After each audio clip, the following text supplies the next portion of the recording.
Hello everyone, welcome to Science Fiction 365.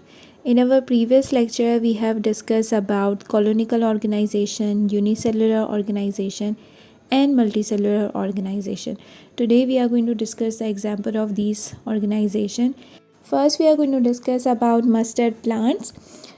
Scientists have given scientific name to mustard plant as Brassica campestris, but locally it is known as sarso. The leaf of this mustard plant are used as vegetable, while seeds are used as oil extraction.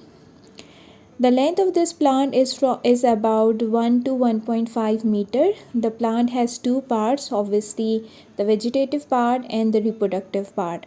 The vegetative part consists of root, stem and leaf, and the reproductive parts are called as flowers. The flowers are mostly yellowish in color and produce seeds. You can also see from the picture. Next example is of frog. Rana tigrina is the scientific name of this frog, and it is multicellular organism. It is found in both water as well as on land because it is amphibian. The body is divided into head and trunk, but they do not have any neck. As tissues are combined together to form organs, so all organs are made up of different tissues such as epithelial, which are used as outer layer, glandular, responsible for secretion, then muscular and nervous tissues. Frog lives in slow moving rivers and they feeds on insects. Next example is of amoeba. Amoeba is a unicellular organism and it is found in the mud of shallow pond. Amoeba shape is mostly irregular shape. It does not have a proper shape. It has a cell membrane which helps in movement of molecules and protects cytoplasm. Cytoplasm of amoeba is divided into two parts. The outer part is called as ectoplasm, which is transparent and clear, while the inner part is called as endoplasm. The cytoplasm contains nucleus, food vacuoles, mitochondria. They move by false foot, which is called as pseudopodia.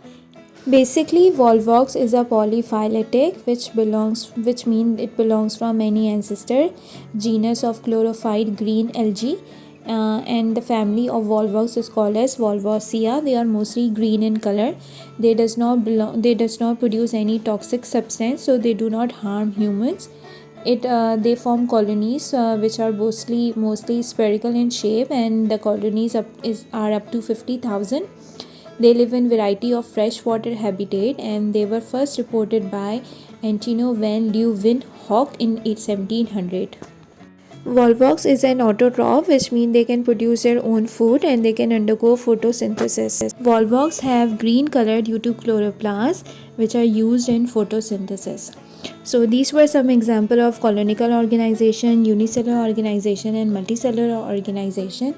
In our video we are going to start new chapter, and the name of the chapter is solving a biological problem, and this is chapter 2 from grade 9.